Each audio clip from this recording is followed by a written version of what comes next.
ሰላም ውድና የተከበራችሁ ውድ የሀገሬ ልጆች ሰላማችሁ ያለበት ብዝት ይበል። ሰላምን ፍቅርን ለሁላችን ያብዛልን። ሰላም ለሀገራችን፣ ሰላም ለሕዝባችን ይሆንልን። ዛሬ በሚገርም ሁኔታ የመጣ ነው። በዚህ ክፍል ላይ ምን አስተዋለን፣ ምን ተማርን፣ ምን ድርጊቶቹንስ መፈጸምና አለመፈጸም አለብን የሚለውን አብረን እናያለን ማለት ነው። ዳሰስ እናደርጋለን። አብረን እንመልከት፣ አብረን እንይ እና ሀሳብ አስተያየቶቻችንም ደግሞ እንካፈል ማለት ነው። አብረን እንደግ። አንዱ ለአንዱ መሰላል ነው። ስለዚህ አንዳችሁ ለአንዳችሁ መሰላል የሆንን አብሮ ማደግን እንምረጥ ማለት ነው። የኤፍራታና የያፌት ሰርግ ቢሰረዝም ነገር ግን ያፌት ነገሮችን ተንኮለኛ ሰው ተንኮልን ስለሚያውቀው ተንኮለኛ ሰው መልካም ነገር ስለማያስብ ያፌት አስቀድሞ ኤፍራታን አስፈርሟት ነበር። ጽዮን ራሷን አነቃች ወይንም ራሷን ስታ የነበረች ልጅ ራሷን የማታቅ ልጅ አሁን ላይ ወደ ኖርማል ማንነቷ ተመልሳለች።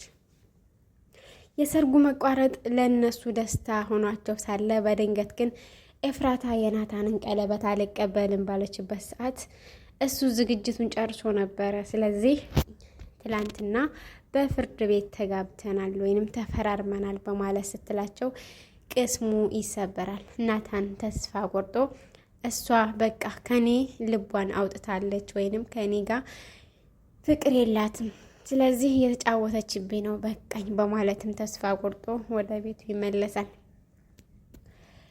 የያፌት ያክስት ልጅም ማስቲካውን እያጫወተ አንዳንድ ነገሮችን ጣል እያደረገባቸው የናታንንና የቢንያምን ፊት እንዴት ባየኸው እያለ አንዳንድ ነገሮችን እየነገረው ያፌትም ከተኛበት እንቅልፍ ነቅቶ ለዚህ ዋጋቸው በእጥፍ እንደማስከፍላቸው ንገሪያቸው በማለትም ይላል።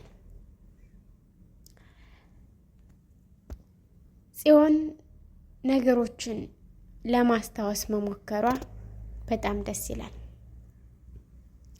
እናት ለዘላለም ትኑር የሚለውን ጥቅስ ይዘን እናት ለልጆቿ ዋጋ መክፈልንና ለልጆቿ መልካም ስነ ምግባርን ማስተማር የእናት ኃላፊነትና ግዴታ ሆኖ ሳለ ገነት ግን ልጆቿን እንዴት አድርጋ እንዳሳደገች በስደትና እንዲሁም በችግር ውስጥ አልፋ እዚህ ደረጃ ላይ ያደረሰች ልጆቿን አሁን ላይ ግን ኤፍራታ እናቴ ብላ እንድትቀበላት በጉጉት በምትጠብቅበት ሰዓት ኤፍራታ በያፌት እጅ ውስጥ በመግባቷና ያፌትን እንደዚህ አድርጋ በመጋባቷ በጣም ተስፋ እንድትቆርጥ አድርጓታል። ወይንም ልጇን መልሳ ለማግኘት በጣም ርቀትን ሄዳለች።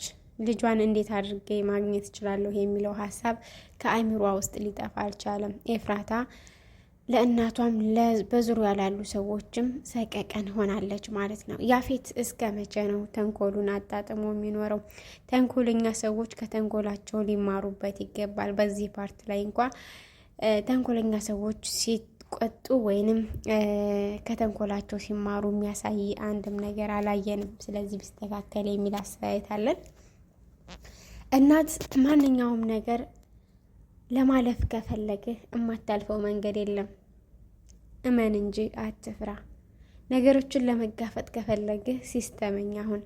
በሲስተም ነገሮችን ከተጋፈጥህ የማታልፍበት መንገድ የለም። አንድ ሰው ጨካኝ ቢሆንብህ አንተ ርህራሄን አሳየው። አንድ ሰው ለአንተ መጥፎ ተግባር ቢያደርግብህ አንተ ለሱ መልካም ነገርን አድርግለት። በዛን ጊዜ መጥፎ ሰዎችን ወደ ጥሩ ነገር መቀየር እንደሚቻልና መጥፎ ድርጊቶችንም ማለፍ እንደሚቻል ለልጆቿ ለዳግምና ለኤፍራታ ካሁን ቀደም ነግራቸው ነበረ። እናት ለልጆቿ መልካም ፍሬን ትዘራለች። እናት ለልጆቿ መልካም ዘር እንዲፈጠር ጥረትን ታደርጋለች። ገነትም ልጆቿን የማበረታታት ስራ እየሰራች ነበረ።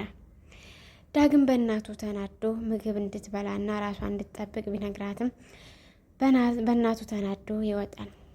ኤፍራታ በወንድሟና በናታን ስላስፈራራት ከያፌት ጋር መፈራረሟ ምን አይነት መዘዞችን ይዞባት ሊመጣ ይችላል? በጣም ሊከብድ ይችላል ወይንም ሊቀል ይችላል። የያፌት አክስት ወይንም ያክስት ልጅ ስለ ያፌት ምንነትና ተግባር ያልተረዱት እንዴት ነው ነቅጠህ ነው እንዲያገባት በማለት ሲልም ያው ነገሮችን አውቄ ለመጋፈጥ ስለምፈልግ ነው ቢልም ነገር ግን ያፌት ሊነግረው ፈቃደኛ አይደለም። ያፌት በውሸት ኤፍራታን እያስፈራራትና ለማግባትም ውሳኔ ላይ የደረሰበት ሂደት ተገቢ አይደለም። ስለዚህ በህግ ውስጥ ጥላ ውስጥ እያላችሁ ነገር ግን ህግን ሳታገኙ ወይንም ፍትህን ሳታገኙ መቆየት ላይክ እንደ ኤፍራታ ስንቶቹ አሉ የሚለውንም በዚህ ድራማ ውስጥ ማየትም መስማትም ተግባራዊ የሆኑ ነገሮችንም መገንዘብ እንችላለን ማለት ነው። ቤዛ ነገሮችን ቀይራ ናታንን እየመከረችው ትገኛለች። ጽዮን ሉሊትን በድንገት እንደ ራሷን በሳተችበት ሰዓት የሉሊት ተግባርና ያደረገችባትን ነገር ታያለች። ሉሊትም ጽዮን ላይ በፈጸመችው ነገር ያው እንዳይታወቅባት ስለምትፈራ ትደናገጥና አይ ጸጉሽ ላይ ነፍሳት አይቼ ነበር በማለትም ጠቆም ታረጋትና ተደናብራ እንድትወጣ ታረገታለች። እንዲሁም ደግሞ ህይወት ምስቅልቅሉን እንዳወጣሽ ያንቺንም ህይወት በቅርቡ ምስቅልቅሉን አወጣዋለሁ በማለትም ትዝታለች። ሲሆን ወንድሟ ወደ ሕክምና ሊወስዳት ቢፈልግም ነገር ግን ደህና እንደሆነችና መሄድ እንደማትችል ትነግረዋለች። በድንገት በነጸብራቅ ያዩት ነገር ምን ይሆን? በቀጣይ ክፍል ላይ ማን መጥቶ ይሆን? ያፌት ሊበቀላቸው መጥቶ ነው ወይስ የቤዛ ሀያት መታ ነው ወይስ የኤፍራታ መታ ነው ወይስ ምን ድርጊቶች መጥተው ነው በድንጋጤ አይናቸው ስከክ ብሎ በስተመጨረሻ ሊያልቅበት የቻለው? ይህ የሁላችንም ጥያቄ ነው።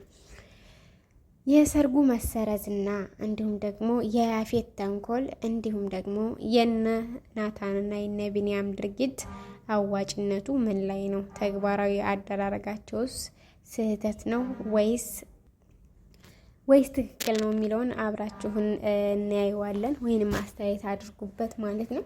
ውድ ተመልካቾቻችን በዚህ ድራማ ላይ ምን ተማራችሁ?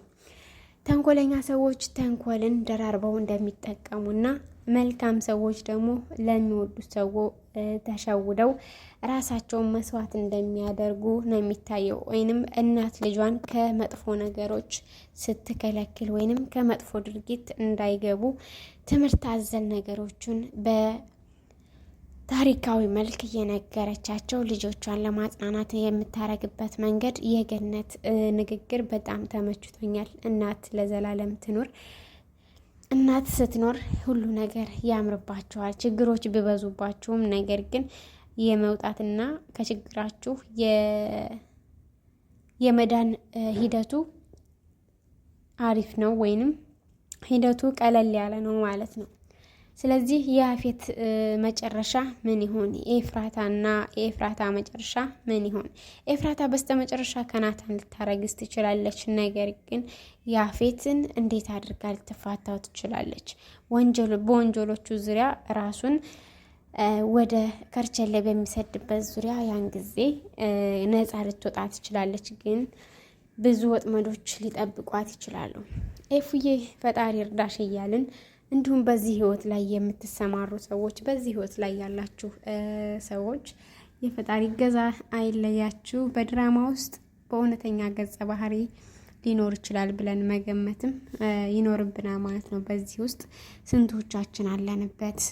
ስንቶቹ ሴቶች ካለ ፍላጎታቸው ያገባሉ? ወይንም ለቤተሰብ ወይንም ለምትወዱት ሰው ብላችሁ ምን ያህል መስዋዕትነትን ከፍላችኋል?